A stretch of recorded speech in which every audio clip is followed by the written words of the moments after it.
जय हिंद मेरे प्यारे साथियों, मैं विजय कुमार फिर से आपको स्वागत करता हूं आपके अपने पसंदीदा यूट्यूब चैनल टारगेट क्लासेस से। अगर आपने अभी तक मेरे चैनल को सब्सक्राइब नहीं किए तो प्लीज सबसे पहले चैनल को सब्सक्राइब कर लीजिए और बगल वाले बेल आइकन को दबा दीजिए ताकि मैं जब भी कोई भी स्टडी मटेरियल संबंधित वीडियो को अपलोड करूंगा तो उसका नोटिफिकेशन सबसे पहले आप तक पहुंचेगा। दरअसल मैं आपको पहले कुछ वीडियो में बताया हूं कि मैं हर एक कॉम्पिटिशन एग्जाम के लिए आपके लिए बहुत बेजोड़ तरीके से, बहुत मजेदार तरीके से हिस्ट्री का क्लास लेकर के आ रहा हूं। हिस्ट्री का एक अच्छा सा कॉन्सेप्ट देने वाला हूं। तो इसलिए आपने अगर चैनल को सब्सक्राइब नहीं किए तो चैनल को सबसे पहले सब्सक्राइब कर लीजिए, क्योंकि इस वीडियो से आपको बहुत हेल्प मिलने वाला है। दरअसल मैं बात बताऊं मेरे प्यारे साथियों, तो हम अभी हिस्ट्री पढ़ाने का काम कर रहे हैं, हिस्ट्री बढ़ाने का काम कर रहे हैं और हिस्ट्री में वो हम टॉपिक लेकर चल रहे हैं जब भारत पर मुसलमान आक्रमण किए थे, यानी कि भारत पर अरबों का आक्रमण हुआ था। और अरबों के आक्रमण में फर्स्ट आक्रमणकारी 712 ईस्वी में मोहम्मद बिन कासिम जैसे लोग आकर के भारत को लूट करके चले गए थे। उसके कुछ समय बाद एक अफगानिस्तान से एक और लुटेरा भारत को लूटने के लिए आता है। और जितने भी ये लुटेरे आए हैं भारत पर अपनी सत्ता को स्थापित करने के लिए नहीं आए थे, बल्कि भारत को लूटने के लिए आए थे और भारत को ये लूट करके अपने देश लेकर के भी गए। तो आज मैं मोहम्मद गजनवी, जो दूसरा लुटेरा भारत को लूटने के लिए आया था, तो मोहम्मद गजनवी के बारे में चर्चा करने वाले हैं और बहुत बेहतरीन ढंग से, बहुत विस्तार पूर्वक मैं आपको बताने वाला हूं। और मोहम्मद गजनवी के द्वारा जितना भी भारत पर आक्रमण किया गया है सबको मैं बोर्ड पर लेकर के आया हूं और सबके बारे में एक एक करके मैं आपसे चर्चा करूंगा और बहुत ही एक कहानी के तौर पर मैं आपको बताऊंगा, ताकि आप इसके आक्रमण को एक रटिए मत समझ करके आप किसी भी एग्जाम में जाइए और इससे रिलेटेड अगर आपको कोई क्वेश्चन आता है तो उसको आप करके आइएगा, आप छोड़ करके नहीं जाइएगा। दरअसल मैं थोड़ा सा कुछ पिछले वीडियो का मैं अगर रिकॉल कराऊं, कुछ बातें को रिकॉल कराऊं, तो दरअसल 1400 यानी कि 1014 तक हम मोहम्मद गजनवी के आक्रमण के बारे में पढ़ा चुके थे, बता चुके थे, बहुत ही बेहतरीन दिन थे। इसलिए आपने अगर इसका फर्स्ट वाला वीडियो नहीं देखे हैं तो वीडियो का लिंक मैं डिस्क्रिप्शन में दे दूंगा और उसको देख लीजिएगा, ताकि और भी अच्छे से आपको मोहम्मद गजनवी के द्वारा किए गए आक्रमण बहुत बेहतरीन ढंग से समझ में आ सके। तो आज हम लोग इसके नेक्स्ट कुछ समय बाद 1018 ईस्वी से जो दूसरा जो इसके मतलब 1014 के बाद जो 1018 में जब आक्रमण किया गया मोहम्मद गजनवी के द्वारा कनौज पर, अब यहां से हम लोग स्टार्ट करेंगे और यहां से पढ़ना शुरू करेंगे। हुआ क्या, जब 1000 थोड़ा सा रिकॉल कराऊं, अगर मैं मोहम्मद गजनवी के बारे में थोड़ा सा और रिकॉल करा दूं तो मोहम्मद गजनवी का उद्देश्य था कि एक अरब जैसे क्षेत्र में, सीरिया जैसे क्षेत्र में, इजराइल जैसे क्षेत्र में मैं बहुत बड़ा शासक बनूंगा और बहुत शासक बन के ऐशो आराम के जिंदगी जीऊंगा और अपना शासन चलाऊंगा। इसलिए उन्होंने एक बहुत बड़ा शासक बनने का ख्वाब देख लिए थे। अब आप लोग बताइए, जो भी व्यक्ति अगर बहुत बड़ा शासक बनने का ख्वाब देख ले तो उसके लिए सबसे पहले आपके पास सेना होना चाहिए और सेना बनाने के लिए आपके पास पैसा होगा तब तो सेना बन सकता है। तो अफगानिस्तान जैसे यानी कि एक काबिल टाइप के लोग, एक बहुत ही गरीब टाइप के लोग के पास पैसा कहां से आएगा और कहां से सेना बना पाएंगे बहुत बड़ा। इसी के उद्देश्य से जो भारत पर आक्रमण करने आए मोहम्मद गजनवी, तो इनका उद्देश्य ही था कि मैं भारत से बहुत सारा सोने संपत्ति को लूट करके ले जाऊंगा और बहुत बड़ा सेना बनाऊंगा, नहीं कि भारत पर किसी भी प्रकार का सत्ता को स्थापित करूंगा। इनका उद्देश्य ही था भारत को लूटना। क्या इतना बात को आप समझ पाए हैं? मैं हर वीडियो में इनके जो भी बातें बताता हूं थोड़ा सा रिकॉल करा देता हूं पिछले बातों को। चलिए ठीक है, और क्लास को आगे और लेकर चलते हैं। हुआ क्या, जब 1014 ईस्वी में थानेश्वर, जो हरियाणा में एक क्षेत्र पड़ता है जिसका नाम हम लोग कुरुक्षेत्र के भी नाम से जानते हैं, वहां पर जब मोहम्मद गजनवी आक्रमण करते हैं तो वहां पर चक्र स्वामी की मूर्ति को तोड़वाने का काम करते हैं, यानी कि चक्र स्वामी को मूर्ति तोड़वाते हैं। और एसएससी का अगर आप लोग प्रीवियस ईयर लगाते होंगे तो इसमें आपको एक क्वेश्चन मिले होगा कि कौन से, यानी कि किस क्षेत्र के मोहम्मद गजनवी के द्वारा किस क्षेत्र में चक्र स्वामी की मूर्ति को तोड़वाया गया, तो किस क्षेत्र में, यानी कि हरियाणा के थानेश्वर या कुरुक्षेत्र बोल सकते हैं। वो समय क्या था, 1014 ईस्वी। यहां तक मैंने पिछले वीडियो में कुछ बताया है। दरअसल मैं इससे आगे बढ़ूं तो एक समय आता है 1018 ईस्वी और मोहम्मद गजनवी कनौज पर आक्रमण करते हैं और कनौज से बहुत सारा संपत्ति को लूटते हैं। और लूटने के बाद ये अब रुकते नहीं हैं, अब पूरे भारत में अब जाना चाहते हैं, पूरे भारत को लूटना चाहते हैं। तो जब हरियाणा से चले तो एक हरियाणा से सटे ही एक राज्य आता है जिसका नाम होने वाला है उत्तर प्रदेश। उत्तर प्रदेश में क्या करते हैं, कन्नौज पर आक्रमण करते हैं और कन्नौज पर आक्रमण करने के बाद उत्तर प्रदेश में एक जगह पड़ता है मथुरा। अगर मैं मथुरा का बात करूं तो मथुरा एक ऐसा क्षेत्र है ना जो बहुत सारे मंदिरों के क्षेत्र में आने वाला क्षेत्र है। यानी कि मथुरा क्षेत्र में बहुत सारा मंदिर था। अब मोहम्मद गजनवी को चाहिए था क्या, वही तो चाहिए था मंदिर। और उस समय जितना भी सोना था, बिना लॉकर और बिना चाबी वाला जो कोई एटीएम था ना, तो वह मंदिर ही हुआ करता था। और महिलाओं के पास सोना मिल सकता था, नहीं तो राजा के पास थोड़ी जाते। अगर राजा के पास जाते तो इतना दम थोड़ी था मोहम्मद गजनवी में कि राजा से सोना लूट कर लेकर चले जाएंगे। इस बात को मैं अभी आगे क्लियर करूंगा। तो क्या हुआ, मथुरा जैसे क्षेत्र को लूटने का काम करते हैं। जब मथुरा में एंट्री करते हैं मोहम्मद गजनवी, तो यहाँ के मंदिरों को देखते हैं भाई कि यहाँ के तो दीवारें, मंदिर जो मंदिरों के दीवारें बनी है ना, वो भी सोने की और चांदी की बनी हुई है। तो एक बात आप याद रखिएगा कि इस मोहम्मद गजनवी के साथ एक इसके इतिहासकार आए थे जिनका नाम था अल-बरूनी। जिनका नाम क्या था, अल-बरूनी। अल-बरूनी इस बात को लिख रहे हैं, यहाँ के मथुरा के मंदिरों को, दृश्य को देख करके लिख रहे हैं कि मैंने कभी सपने में भी नहीं सोचा था कि मथुरा जैसे स्थान भी इस धरती पर कहीं है। क्यों? क्योंकि यहाँ क्या जब दृश्य देखे ना, तो मंदिर से लेकर के मूर्ति तक, दीवार से लेकर के मूर्ति तक सारे सोने और चांदी के ही बने थे। तो इस बात को अल-बरूनी जैसे विद्वान लिखते हैं कि मथुरा जैसे शहर मैंने कभी सपने में भी नहीं सोचा था कि यहाँ पर कहीं धरती पर है। अगर मैं बात करूं तो मथुरा, यानी कि जब कन्नौज से आक्रमण करके बढ़ने लगे मोहम्मद गजनवी, तो मथुरा जब पहुंच गए तो उस समय मथुरा का एक शासक हुआ करते थे जिनका नाम था कुलचंद।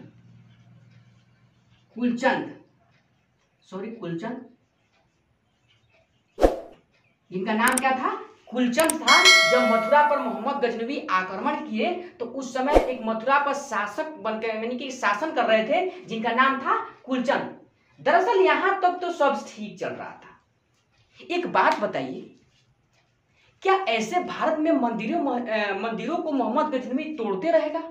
और उस समय की जनता क्या कर रही थी, शासक लोग क्या कर रही थी, प्रजा क्या कर रहे थे लोग, इस सभी इस जो भी मन करता था मंदिर को लूटता था, क्या इसको रोकने वाला उस समय कोई नहीं था, कोई भी ऐसा शासक नहीं था?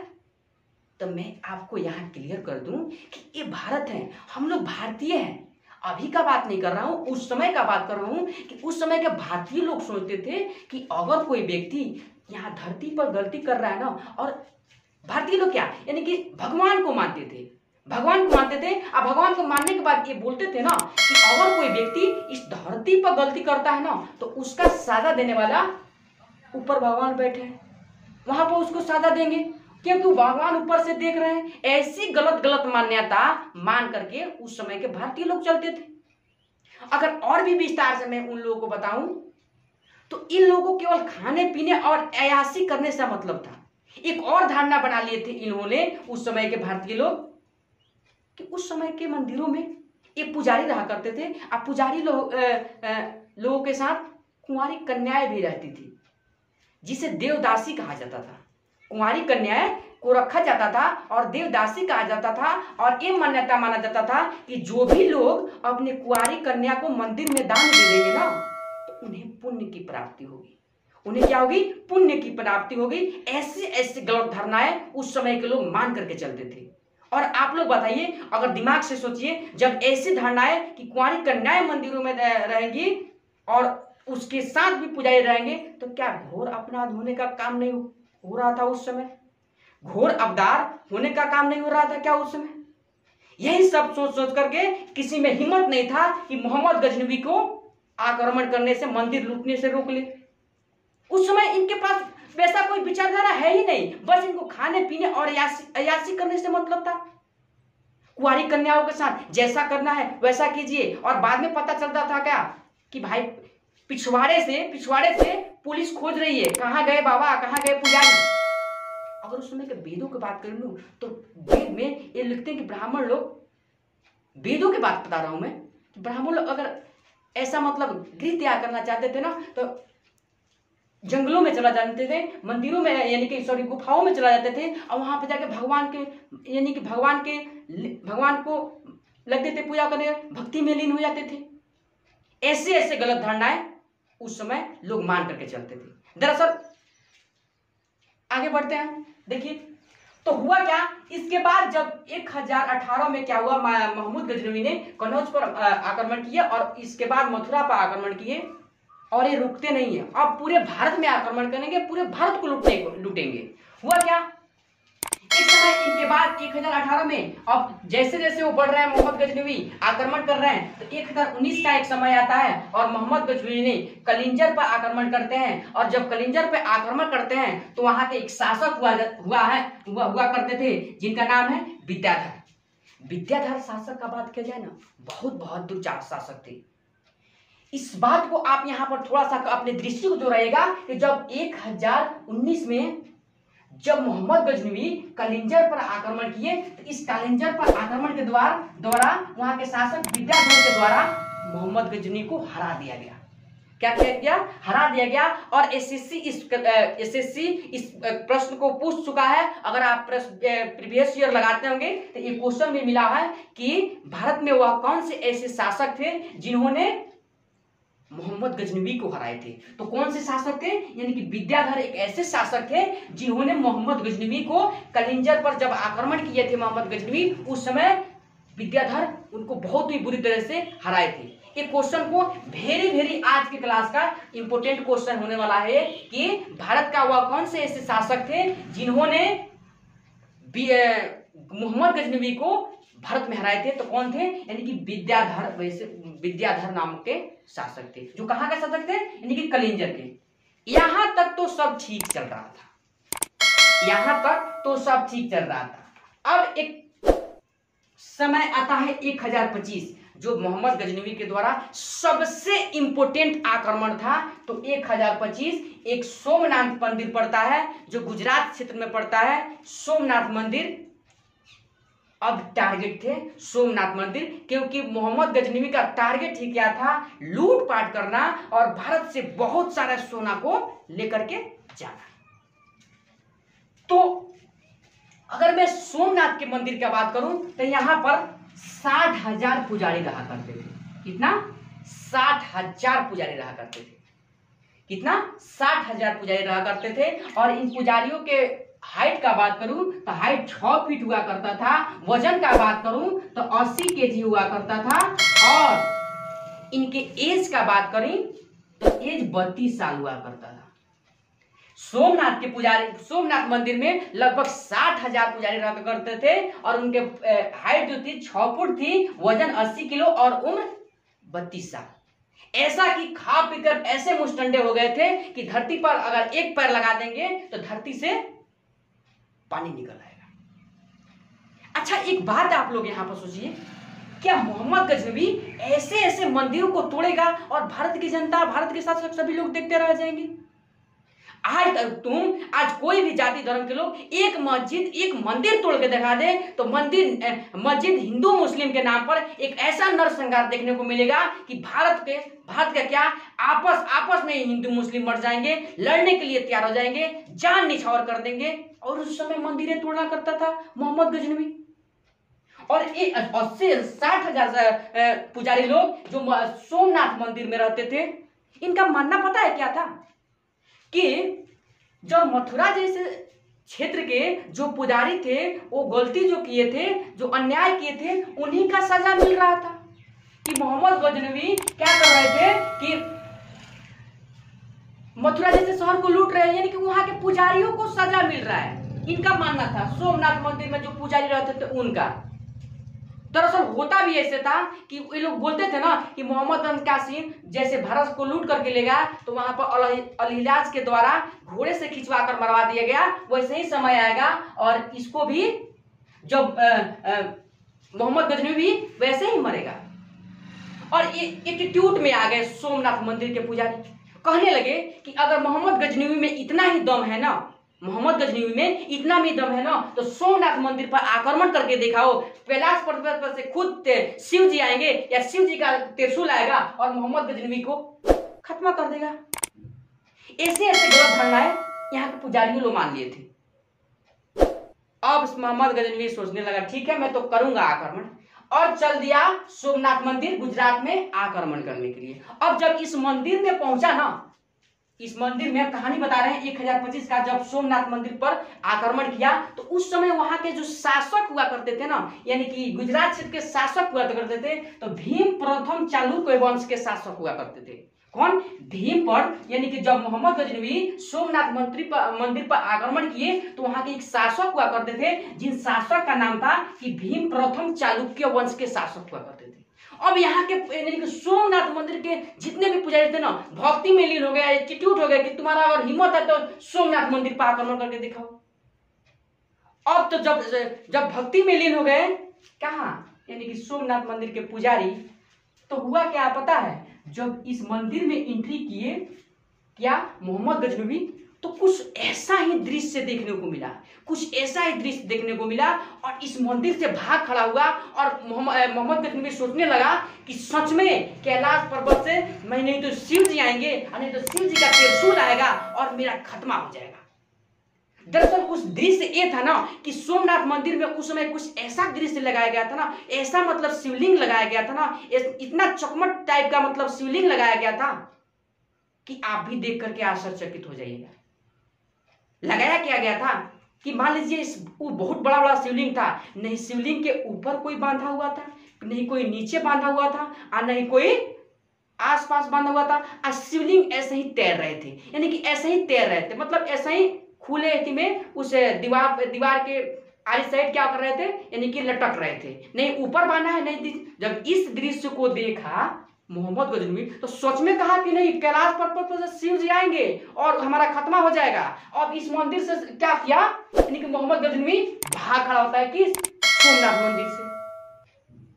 तो आप लोगों को पता होना चाहिए कि जब मोहम्मद गजनवी भारत पर आक्रमण करने के लिए आए थे ना, तो उनके साथ एक विद्वान अलबरूनी जैसे इतिहासकार आए थे, और वह एक ऐसा इतिहासकार थे ना कि जिनको मतलब संस्कृत भाषा पता नहीं था, लेकिन भारत में आने से पहले संस्कृत और पुराणों का बहुत बड़ा मतलब बहुत गहराई से अध्ययन कर लिए थे, ताकि भारत में किसी भी प्रकार का समस्या ना हो। और एसएससी इस क्वेश्चन को और रेलवे ने इस क्वेश्चन को किया है कि भारत यानी कि भारत का वह यानी कि मोहम्मद गजनवी के समय में वह कौन से ऐसे इतिहासकार थे जिन्होंने भारत में आकर के संस्कृत को समझा, संस्कृत को पढ़ा।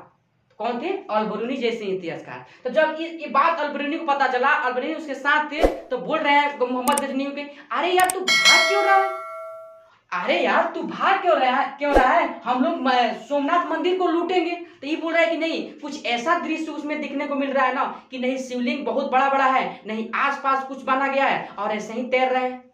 तो बोला कि यार तुम क्यों टेंशन लेते हो, ये शिवलिंग जो बना है ना, दरअसल ये चकमक टाइप के पत्थर से बना है, और इसके चारों दीवारों में क्या हुआ है कि मैग्नेटाइट जैसे पदार्थ लगे हैं, और मैग्नेटाइट के पदार्थ की वजह से ही ये शिवलिंग क्या रहे, यानी कि बीच में घूम रहे हैं। तो तुम क्या करो, इस चारों दीवारों को ढवा दो, गिरवा दो, देखो अपने आप शिवलिंग नीचे गिर जाता है, देखो अपने आप शिवलिंग नीचे गिर जाता है। हुआ ऐसा ही। तो मोहम्मद गजनवी क्या किया, अपने सेना जो भी सेना लाए थे उनसे बोले कि यानी कि इस दीवार को तोड़ दो, और जैसे ही दीवार को तोड़ा गया ये शिवलिंग भी नीचे गिर गए, और यहाँ से बहुत सारा संपत्ति को मोहम्मद गजनवी सोमनाथ मंदिर से लूट कर ले गए। अगर मैं यहाँ पर एक और बात बताऊं तो क्या यानी कि मोहम्मद गजनवी जब आता था भारत पर आक्रमण करने के लिए, तो ये कितना सेना लाता था, सेना कितना लाता था कि यहाँ का कोई भी शासक इससे लड़ने के लिए तैयार नहीं होते थे। तो दरअसल मैं बताऊं तो सेना बहुत कम लाता था, लेकिन सेनाओं का जो मतलब माइंड वॉश था ना, माइंड वॉश बहुत अधिक करता था, यानी कि माइंड का प्रयोग करता था। सेना कम लाता था, माइंड का प्रयोग करता था।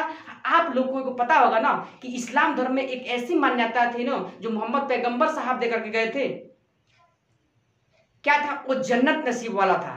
अगर आज मैं एग्जाम्पल में तो मैं आपको समझाऊं, थोड़ा सा समझाऊं, तो आज पाकिस्तानी लोग क्या करते हैं, यानी कि भारत पर आक्रमण करते हैं, अल्लाह अकबर करके कूद जाते हैं। आज भी लोग अल्लाह अकबर करके मुसलमान लोग कूद जाते हैं और भारत पर मरने कटने के लिए तैयार रहते हैं। तो उस समय का एक मान्यता यह था ना कि आप अपने अगर स्वभूमि पर यानी कि जन्मभूमि पर अगर आप लूटपाट करते हैं, महिलाओं से किसी तरह का गलत व्यवहार करते हैं, तो अल्लाह आपको माफ नहीं करेंगे, आपको सीधा नर्क भेजेंगे। और यही लूटपाट अपने विदेशों की भूमि पर जाकर करते हैं, विदेशों की भूमि के महिलाओं के साथ आप कैसा भी व्यवहार करते हैं तो आपका यानी कि जन्नत नसीब होगा, यानी कि स्वर्ग में जगह मिलेगा।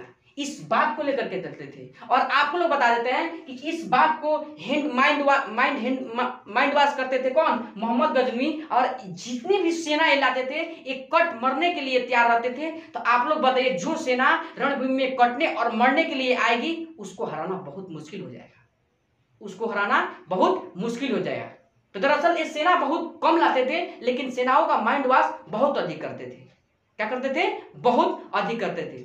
जब सोमनाथ मंदिर को लूट करके लेकर के अब जाने लगे, तो आज के क्लास का सबसे महत्वपूर्ण क्वेश्चन होने वाला है, सबसे महत्वपूर्ण क्वेश्चन होने वाला है कि सोमनाथ मंदिर पर किसने आक्रमण किया और कब किया? तो 1025 में मोहम्मद गजनवी ने सोमनाथ मंदिर पर आक्रमण किए। और वहां के शासक थे भीम प्रथम चालुक्य वंश। बहुत बार, लगभग 25 बार से अधिक बार एसएससी ने इस क्वेश्चन को पूछा है, रेलवे ने पूछा है। अगर आप प्रीवियस ईयर लगाते होंगे तो ये क्वेश्चन आपको जरूर मिलेगा। इसलिए आज की क्लास का सबसे मोस्ट इंपोर्टेंट क्वेश्चन होने वाला है 1025 में मोहम्मद गजनवी ने सोमनाथ मंदिर पर आक्रमण किया। यहां तक तो सब ठीक चल रहा था। जब यहां से लूटे गए सामान को लेकर के अब अपने यहां जा रहे थे, तो एक जाने का समय था क्या, यानी कि जा रहे थे। तो भारत में कहा जाता है कि 12 बजे के बाद एक जाति पाई जाता है जिसके नाम क्या होता है, यानी कि जाटो। यानी कि जाटो नाम मतलब जाट नाम का एक जाति पाया जाता है। और जाट नाम के बाद जाति के बारे में बताऊं तो मैं कहा जाता है कि 12 बजे के बाद इनके बुद्धि चटक जाता है। और इसके बारे में और भी प्यारे से कहा जाता है ना कि मतलब लगाते तो सभी है, लगाते तो सभी हैं लेकिन इसके पास होता ही नहीं है, कहा जाता है इस जाति के बारे में। लगाते तो सबको ही है लेकिन इनके पास होता ही नहीं है। दरअसल 12 बजे के बाद इन जातियों का दिमाग चटक जाता है। तो हुआ क्या कि दरअसल भाग संजोग जब लूट करके ले जा रहे थे मोहम्मद गजनवी सोना चांदी को सोमनाथ मंदिर से, तो कोई ना कोई 12 बजे की रात हो गया होगा। अब इन रातों का क्या होता है, जाटों से इनको भेंट हो जाता है। अब जाट सोचने लगते हैं कि मोहम्मद गजनवी भारत में बड़े मंदिरों को लूटा है, तो कोई गलती नहीं किया है, तो क्यों ना हम मोहम्मद गजनवियों को लूट लें। तो मोहम्मद गजनवी को लूट लें। तो मोहम्मद गजनवी को लूटते हैं कौन? जाट लोग। और मोहम्मद गजनवी कह रहा है कि ठीक है, हमको तो तुम लोग लूट लिया, अगला टारगेट मैं तुम लोग का लूटूंगा, यानी कि तुम लोगों को ही लूटूंगा, क्योंकि मेरा टारगेट है क्या, भारत को लूटना, भारत से अधिक संपत्ति को लेकर के जाना। तो तुम लोग हैरान मत हो, मैं अपने देश जाऊंगा, इस सारे संपत्ति को रोक करके आऊंगा। और 1027 में फिर आता है मोहम्मद गजनवी और जाटों के खिलाफ क्या करता है, आक्रमण करता है। जाटों के खिलाफ आक्रमण करता है और आक्रमण करने के बाद जाट से भी धन संपत्ति को लूटने का काम करता है। तो क्वेश्चन ये भी करता है कि मोहम्मद गजनवी ने जाटों के खिलाफ आक्रमण कब किया? तो जाटों के खिलाफ आक्रमण 1027 ईस्वी में किए थे और जाटों के खिलाफ आक्रमण किए थे। यहां तक तो बहुत अच्छे ढंग से आप लोगों को समझ में आया होगा। अगर आपको लोगों का कोई भी अगर डाउट होगा तो कमेंट बॉक्स में जरूर डालिएगा, उसको मैं जरूर रिप्लाई दूंगा। दरअसल जब मोहम्मद गजनवी 1030 में जब मोहम्मद गजनवी का मृत्यु हो जाता है, जब 1030 में मोहम्मद गजनवी का मृत्यु हो जाता है, तो इतिहास यहाँ पर लिखा जाता है और इतिहास बोला जाता है कि मोहम्मद गजनवी मरते हुए रहता है। क्या? मरते हुए रोता है। क्यों? क्योंकि मोहम्मद गजनवी एक सपना देख करके बैठ गया था ना कि मैं अरब जैसे, सीरिया जैसे, इराक जैसे क्षेत्रों में एक बहुत बड़ा शासक बनूंगा और बहुत बड़ा शासक बन के यहाँ राज्य चलाऊंगा और मतलब बहुत खुशी से जीऊंगा और अपना शासन चलाऊंगा। शासक बनना तो दूर की बात है, ये बात मतलब जीवन भर जब तक जिंदा था, जब तक भारत को लूट करके ले जाकर के सोना अपने अफगानिस्तान जैसे देश में जमा करते ही रह गया। इसका सपना पूरा नहीं हुआ। इसीलिए कहा जाता है कि जब 1030 में मोहम्मद गजनवी मरता है तो रोते हुए ही मरता है। क्या? रोते हुए ही मोहम्मद गजनवी मरता है, क्योंकि इनका सपना ही अधूरा रह गया। जीवन भर भारत को लूटते लूटते बीता। भारत से संपत्ति अपने देश अफगानिस्तान लेकर के जाते थे, अफगानिस्तान से फिर भारत को लूटने के लिए आते थे, क्योंकि इनको संपत्ति ही चाहिए था, नहीं कि कोई भारत पर सत्ता चाहिए था। इस बात को मैं बार बार आप लोगों को बता रहा हूं। दरअसल हुआ क्या, देखिए अब अगर मोहम्मद गजनवी का बात किया जाए तो कुल लेकर के मोहम्मद गजनवी ने 17 बार भारत पर आक्रमण किए थे। यानी कि 17 बार भारत पर मोहम्मद गजनवी के द्वारा आक्रमण किया गया था, और उस आक्रमण में 17 बार भारत से सोना लेकर के मोहम्मद गजनवी अपने देश अफगानिस्तान गए, और लास्ट में मरते हुए यानी कि रोते हुए मरे। रोते हुए मेरा सारा संपत्ति रह गया एकदम अफगानिस्तान में। अब देखिए, अब अगर मोहम्मद गजनवी के दरबारी इतिहासकार को बात किया जाए ना, तो हर एक प्रकार के मतलब वो उस समय के जितने भी लोग शासन करते थे, तो उनके यहाँ किसी ना किसी रूप से इतिहासकार रहा करते थे, जो उनकी घटनाओं को लिखते थे, चाहे अच्छाइयों को लिखते थे। और उस समय तक किसी इतिहासकार में इतना ताकत नहीं था कि किसी शासक को रहते हुए उसके बुराइयों को लिखते। तो इसीलिए आप जब भी इतिहास पढ़ते होंगे ना, तो दरअसल ज्यादातर देखते होंगे कि अच्छाइयों को ही लिखा जाता है, उसके द्वारा किए गए आक्रमण को ही लिखा जाता है, नहीं कि उसके बुराइयों को। अगर उसके शासन में रह करके उसके बुराइयों को लिखा तो मरवा नहीं देगा, मरवा नहीं देगा। तो इसी प्रकार मोहम्मद गजनवी के कुछ इतिहासकार हुआ करते थे जो एग्जाम में बहुत इंपोर्टेंट है, यानी कि पूछा जाता है। ये पूछा जाता है मोहम्मद गजनवी के इतिहासकार कौन थे, यानी कि दरबारी इतिहासकार कौन थे। तो सबसे मोस्ट इंपोर्टेंट यानी कि अलबरूनी नामक एक इतिहासकार थे, जो मोहम्मद गजनवी के दरबार में रहते थे, और इनके क्या मतलब लिखने के इतिहास लिखने का काम करते थे। तो कुछ अलबरूनी द्वारा एक इतिहास लिखा गया, किताब लिखा गया, जिनका नाम होने वाला है किताब उल यामनी, जिसे हम तहकीक-ए-हिंद के भी नाम से जानते हैं, या तारीख। किनके द्वारा लिखा गया? अलबरूनी के द्वारा किताब उल यामनी या तहकीक-ए-हिंद या तारीख किनके द्वारा लिखा गया? अलबरूनी के द्वारा। इससे बहुत क्वेश्चन आते हैं, आप प्रीवियस लिखाएंगे तो ये मिलेगा कि किताब उल यामनी या तहकीक-ए-हिंद या तारीख किनके द्वारा लिखा गया? तो अलबरूनी। सबसे मोस्ट इंपोर्टेंट क्वेश्चन अलबरूनी। इसी प्रकार एक फिरस्ती नामक इतिहासकार रहते थे मोहम्मद गजनवी के समय, उन्होंने शाहनामा लिखा।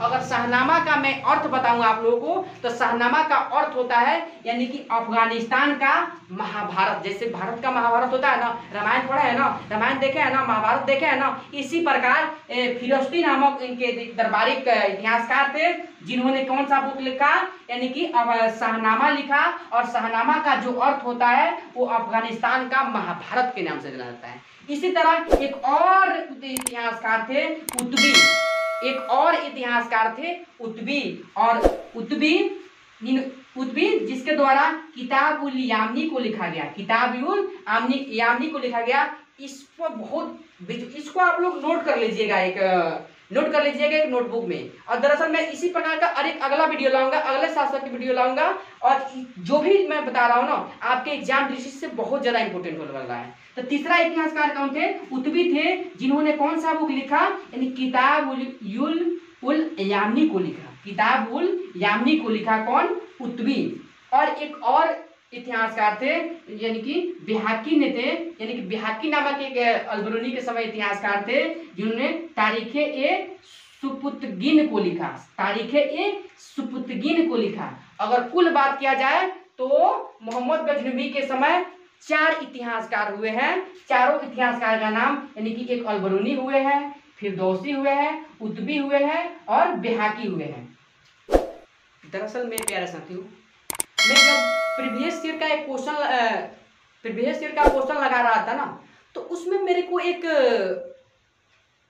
क्वेश्चन बहुत डाउट में डाला था, और उस क्वेश्चन को मैं क्वेश्चन देता हूं, और उस क्वेश्चन का आंसर आप कमेंट में बताइएगा, और तब भी मैं पता चलेगा कि आप मेरे के द्वारा बताए गए इस सारे कहानी के माध्यम से जो मोहम्मद गजनवी के बारे में लिखवाए हैं, कितना समझ पाए हैं। दरअसल वो क्वेश्चन क्या था ना, वो क्वेश्चन क्या था, यानी कि वो क्वेश्चन क्या था, अभी बताते हैं लिख करके, कि मोहम्मद गजनवी के समय, लिखिएगा, कमेंट में देना पड़ेगा आपको जवाब, कि मोहम्मद महमूद गजनवी के समय इनके दरबारी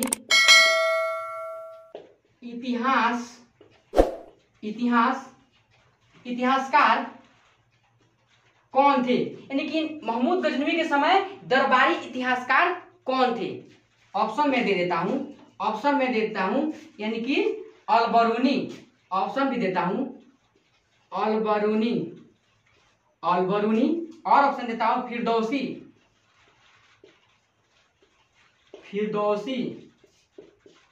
और ऑप्शन देता हूं उत्बी, और चौथा ऑप्शन इनमें से कोई नहीं। तो दरअसल जब मैं तीनों ऑप्शन को देखा ना तो मैं आश्चर्यचकित पड़ गया। इसका जवाब आप लोग जरूर दीजिएगा कमेंट में। अगर मैं एक्सप्लेन कर दूं,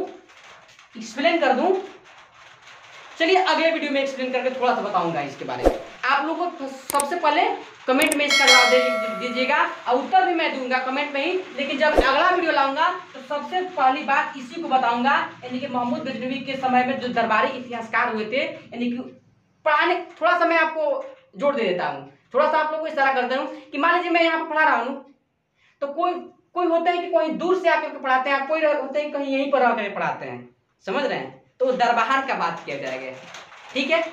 फिर मिलते हैं अगले वीडियो में अगले एक इतिहास के नए बिजोड़ से टॉपिक के साथ। तब तक के लिए जय हिंद, जय भारत, टाटा, बाय बाय।